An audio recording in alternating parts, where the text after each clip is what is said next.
Hola, espero que se encuentren muy bien de salud ustedes y sus familiares.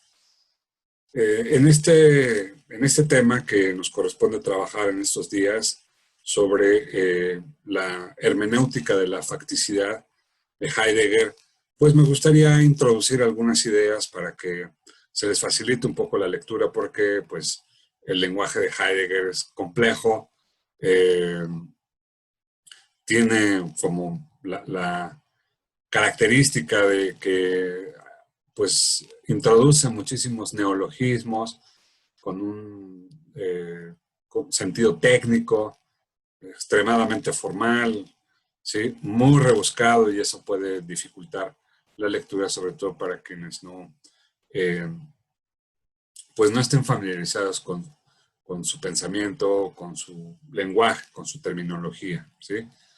Bueno, en primer lugar, habría que tomar en cuenta que eh, Heidegger, bueno, ya vimos, es discípulo de Husserl, ¿sí? Y tiene dos influencias importantes en su pensamiento. La primera influencia proviene de la filosofía de Dilthey o del historicismo de Dilthey.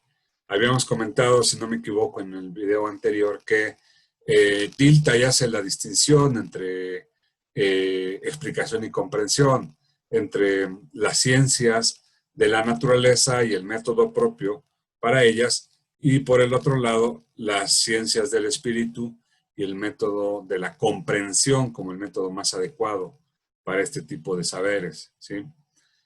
Pero el concepto revolucionario aquí es el de comprensión, porque comprensión implica no solamente descripción, no solamente explicación neutral, aséptica, externa, distanciada de la realidad, sino que la comprensión por la complejidad que supone adentrarse a la realidad humana, la realidad social y cultural, requiere un procedimiento de como compenetración, de, como se dice coloquialmente, de ponerse en el zapato o en el lugar del otro, ¿sí?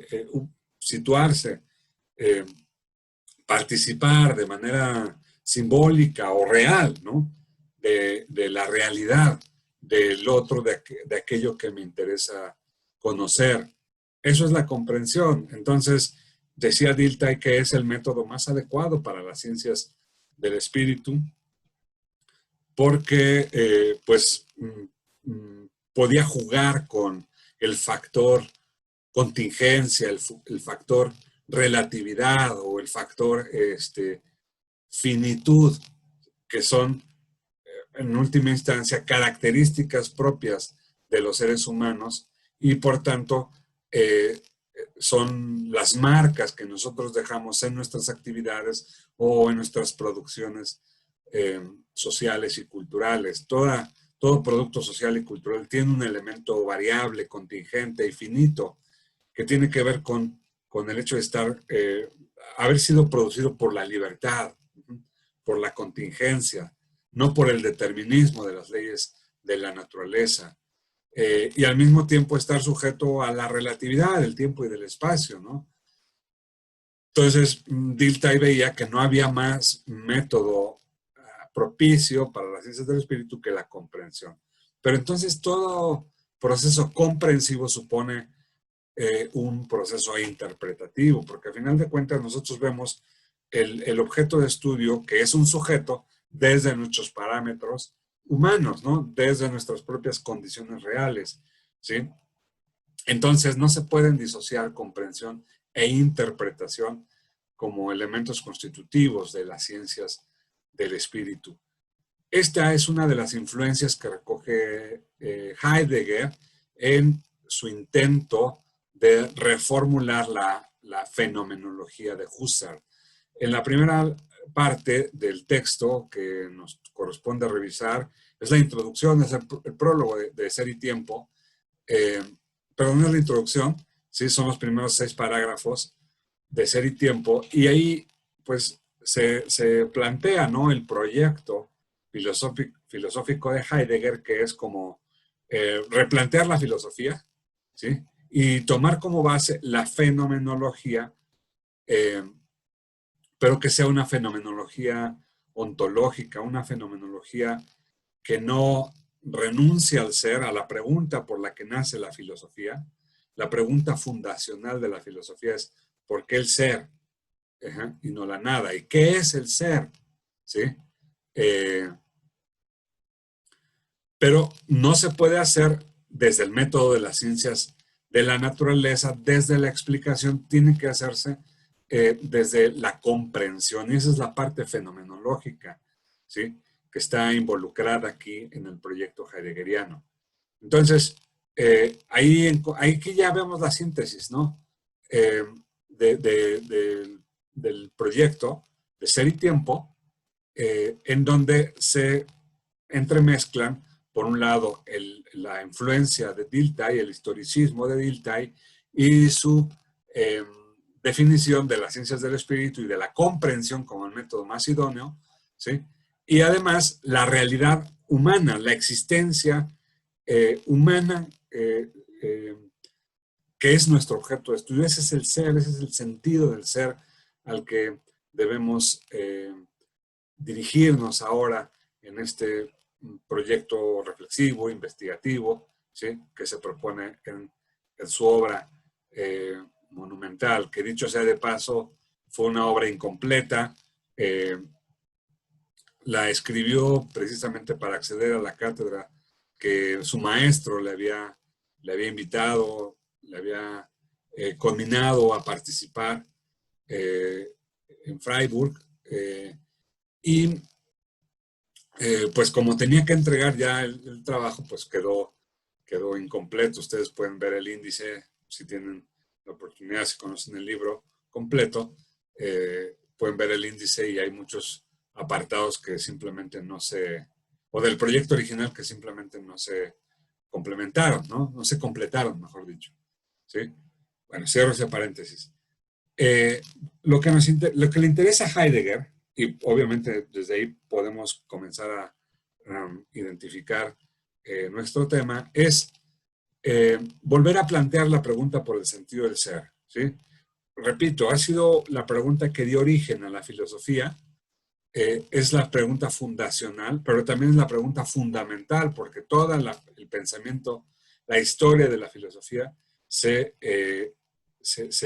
asienta en esa pregunta. Entonces, al tiempo de ser fundacional, también es la fundamental, la pregunta medular, ¿sí? Del pensamiento occidental. Pero ¿por qué es necesario volver a replantear o volver a plantear la pregunta por el sentido del ser? Porque el ser se confundió con un ente, ¿sí? Eh, Toda la historia de la filosofía de Occidente ha sido la historia de los entes y no la historia del ser.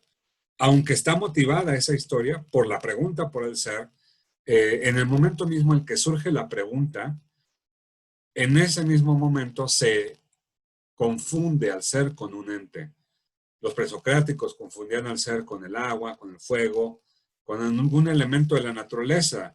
En la época cristiana, la época patrística, medieval, el ser se confundía con la naturaleza o con Dios como autor de la naturaleza. En la edad moderna, el ser se confunde con el logos, con el hombre, con la razón.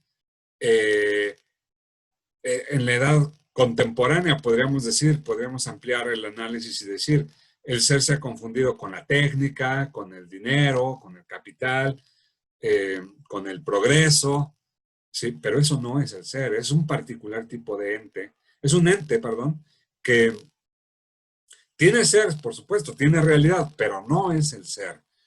Y eso, el olvido del ser o la confusión entre ser y ente, ha llevado a la crisis cultural que ya se comenzaba a vislumbrar desde principios del siglo XX, que es justo el periodo que le toca vivir a Heidegger. Entonces, él considera que la catástrofe civilizatoria, moral y cultural que experimentó Occidente en el siglo XX es consecuencia del olvido del ser. Y por eso él considera necesario, urgente y posible recuperar la pregunta por el ser. Pero el ser ya no va a ser entendido como una propiedad de los entes, como una perfección de los entes, como lo entendían los medievales, Tomás de Aquino, San Agustín, o en la antigüedad, el mismo Aristóteles. El ser como la propiedad de todo ente, ¿sí? Una propiedad interna. Si bien el ser es lo que da inteligibilidad, lo que da realidad a los entes, ¿sí? No se refiere a una propiedad interna. Es más bien el ser tiene que ser entendido ahora como un horizonte de comprensión, ¿sí? Como un ámbito de sentido, ¿sí? Por eso no le añade, no es la pregunta por el ser, sino la pregunta por el sentido del ser. ¿Cuál es el sentido del ser? Ahora, ¿desde dónde se plantea la pregunta? Desde un particular tipo de ente que es capaz de preguntarse. ¿Quién es ese ente particular que se pregunta por el ser, por el sentido del ser? El Dasein, o el existente humano, el ser humano, ¿sí? ¿Por qué desde ahí se hace la pregunta? Porque es el único que se pregunta y además porque en esa pregunta él ve involucrado, ve comprometido su propio sentido, ¿sí? O sea, no es una pregunta que la pueda plantear desde fuera. Cuando se plantea la pregunta por el sentido del ser, la plantea desde su propio horizonte de sentido, desde su propia interrogante acerca del ser. Y ahí está también el elemento fenomenológico que Heidegger eh, eh, define en su propio proyecto filosófico. Entonces, ese es el objetivo de esta primera introducción. Ahora, la manera de llegar al sentido del ser es a partir de las características o los rasgos que podemos encontrar en este particular ente que se pregunta, que es el Dasein, o el ser humano o el existente humano, ¿sí? A través de la descripción y el análisis de ciertos rasgos particulares del existente humano, podemos darnos una idea de qué es el sentido del ser, ¿sí? Y un rasgo fundamental, un rasgo importantísimo, es que el Dasein es ser en el mundo. El ser humano es ser en el mundo.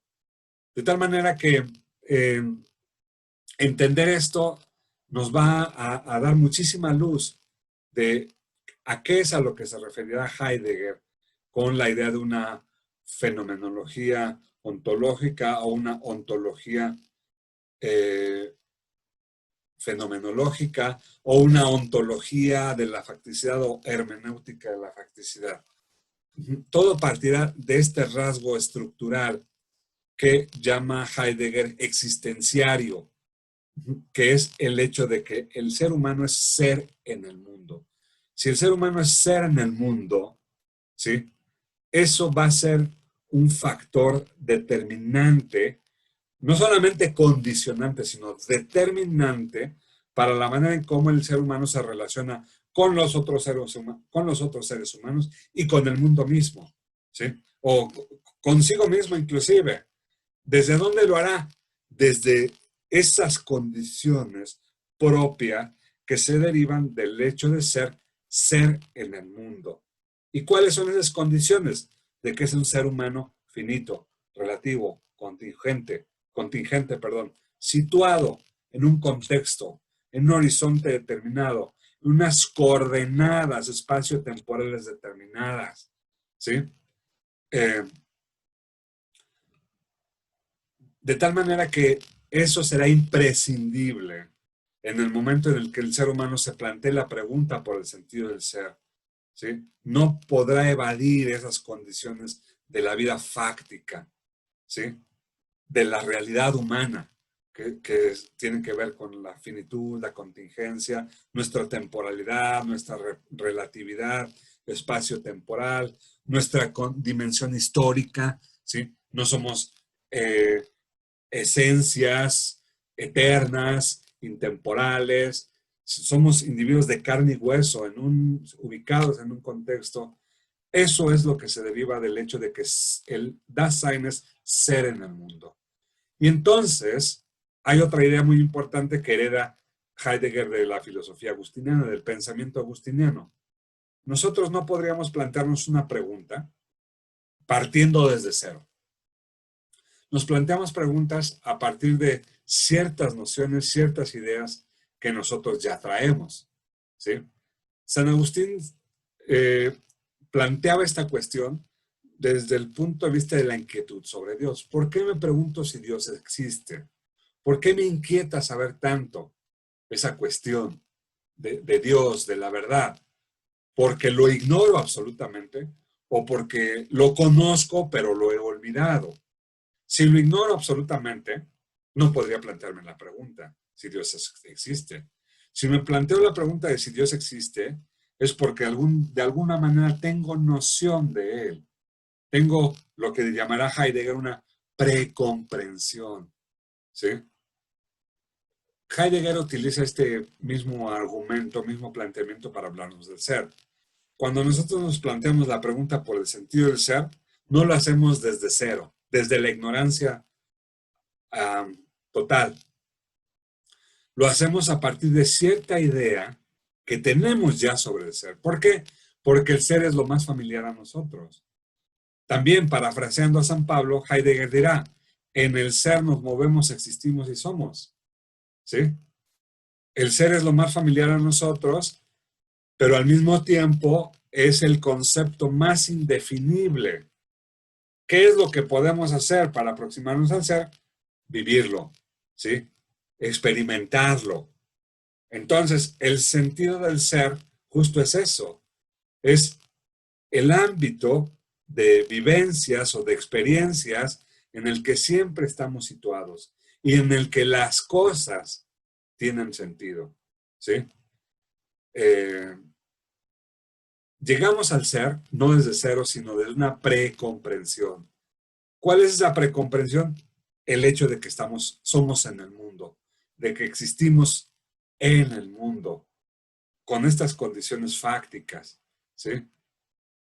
Y eso significa entonces que la manera en cómo nos relacionamos con el ser depende de ese horizonte, de esa precomprensión, de ese horizonte de sentido que el mismo Husserl llamaba mundo, eso es el mundo. Husserl es el que acuña el concepto de mundo como concepto filosófico, no para referirse al planeta o a la naturaleza inerte, sino al ámbito de vivencias en el que siempre estamos situados, que de hecho es un ámbito que nos precede. Nosotros llegamos a ese ámbito y a partir de él nuestra existencia completa comienza a tener un dinamismo, ¿sí? Eh, y esto va a dar una conclusión. La conclusión es que nosotros no conocemos al ser, sino que de hecho lo comprendemos. Y lo comprendemos porque de hecho lo precomprendemos. Y eso significa en última instancia que nosotros interpretamos el ser. Interpretamos la vida, interpretamos la realidad. ¿Y desde dónde lo hacemos? Desde nuestras condiciones fácticas, ¿sí? Desde nuestra realidad de ser seres finitos, seres situados en un contexto espacio-temporal, concreto, en un lenguaje, en una tradición, en una cosmovisión, ¿sí? Todo eso es lo que confluye en el momento en que nosotros queremos saber del ser. Entonces, ¿qué es lo que finalmente sabemos del ser? Lo que esas condiciones nos preparan o nos estimulan a saber, ¿sí? Entonces nunca sabemos del ser lo que él nos dice, sino que hay un primer encuentro en el ser entre lo que el ser me dice y lo que yo le digo al ser, ¿sí? Eso es el horizonte de sentido, el horizonte de comprensión. Y entonces la idea que se deriva de aquí es que la comprensión y la interpretación son dos factores esenciales, dos rasgos podríamos llamar esenciales o antropológicos, de los cuales no nos podemos acudir porque por el hecho de que somos seres finitos, seres situados en el mundo, ¿sí? Y esto tiene muchísimas implicaciones, ¿no? Quiere decir que siempre que conocemos, de hecho, interpretamos. Siempre que conocemos, comprendemos, pero de hecho, interpretamos. Porque nuestra racionalidad, nuestra vida, nunca llega en blanco a eso que queremos conocer, ¿sí? No se da, pues esa es como otra versión del giro copernicano de Kant. No se da una postura pasiva, meramente receptiva del sujeto cognoscente que se deja afectar o influir por el mundo, por los objetos. Hay un encuentro entre lo que el mundo me dice y lo que yo le proyecto al mundo a partir de mis condiciones fácticas. Y eso es inevitable, ¿sí? Como veíamos en la lectura y en el video anterior acerca de la fenomenología, pues inclusive el que hace ciencia pura, dura, ¿sí? Lo hace a partir de prejuicios o presupuestos. Le proyecta a la naturaleza un modelo, un marco categorial a partir del cual quiere comprender, explicar mejor la naturaleza. Si eso lo hacen los científicos duros, eso pues, con mayor razón lo haremos que nos dedicamos a las ciencias sociales o a las humanidades, o incluso a la cotidianeidad. En la cotidianeidad siempre hay procesos comprensivos e interpretativos. Es inevitable por la naturaleza misma de nuestra racionalidad y por el hecho de que somos seres en el mundo, encarnados, ¿sí? Situados en un contexto espacio-temporal concreto, herederos de un lenguaje, herederos de una cultura, de una tradición, de una cosmovisión, de la cual será muy difícil que nos sustraigamos o podamos escapar a ella, ¿sí? Bueno, entonces, pues por eso los siguientes fragmentos de Ser y Tiempo, los parágrafos 31 y 32, nos hablan de eso, de cómo comprensión y explicación son dos, no solamente dos categorías, sino dos rasgos que son constitutivos del Dasein, es decir, del ser humano. El ser humano es comprensivo e interpretativo, su racionalidad es una racionalidad hermenéutica, ¿sí?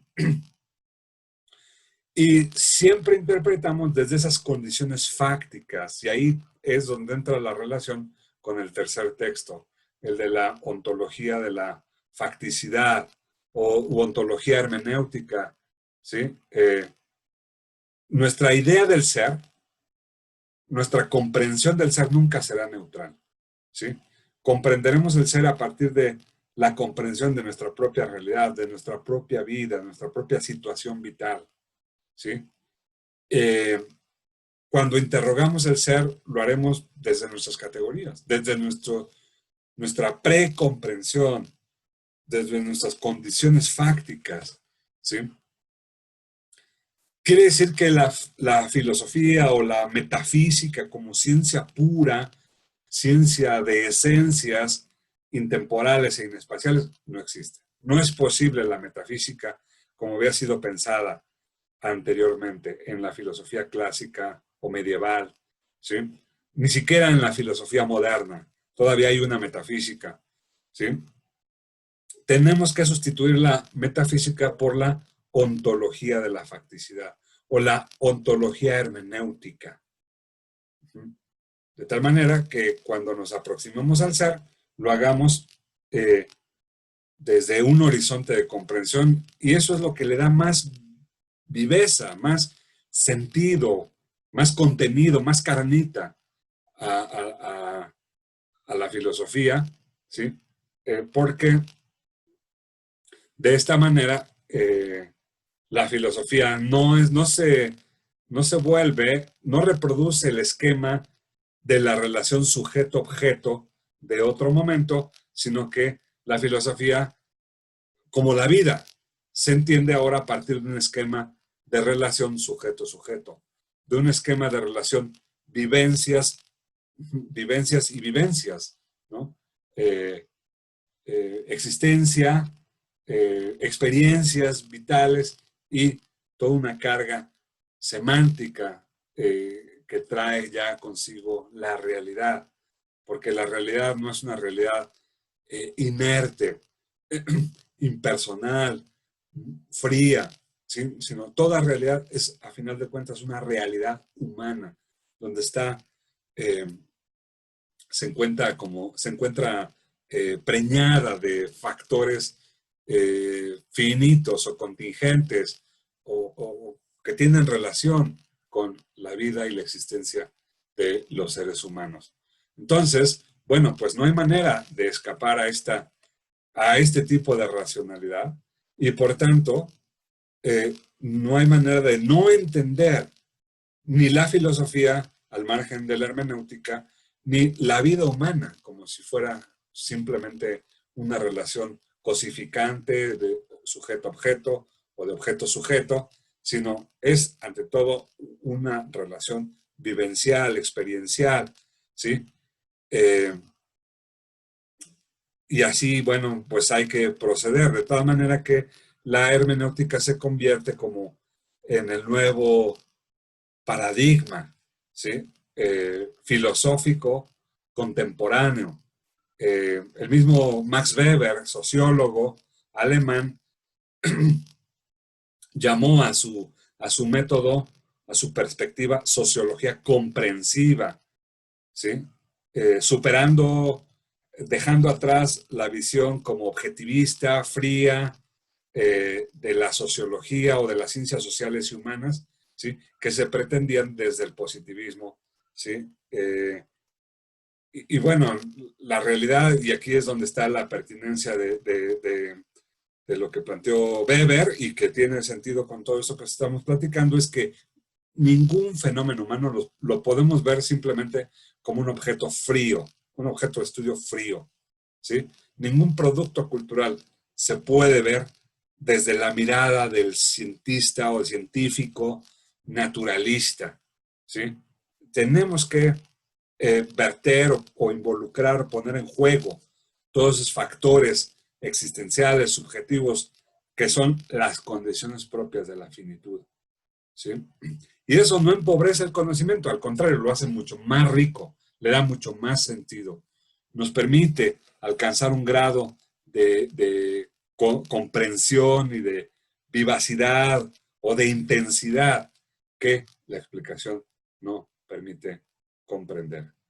Muy bien, pues espero que esta pequeña introducción a estas lecturas sea de utilidad para poder revisar estos fragmentos. De cualquier manera, dejé una lectura de Jean Grondin, un discípulo de Hans-Georg Gadamer, todavía vivo, canadiense, que, bueno, ha hecho su trabajo sobre la filosofía de Gadamer, pero también, por extensión, ha estudiado el pensamiento de Heidegger, particularmente en lo que se refiere a sus aportaciones a la hermenéutica. Este libro de Jean Grondin es un libro con una lectura complementaria, ¿sí? Que pueden revisar para que los fragmentos de Ser y Tiempo nos hagan un poquito más sentido, y también el fragmento de la ontología hermenéutica, ¿sí? También puedan tener relación con los objetivos de este tema. Pues les deseo mucho éxito, una excelente semana y continuamos trabajando por los medios que tenemos a nuestro alcance. Estoy a sus órdenes para cualquier inquietud, comentario, pregunta por el correo o también por el chat de Teams. Que tengan una muy buena semana.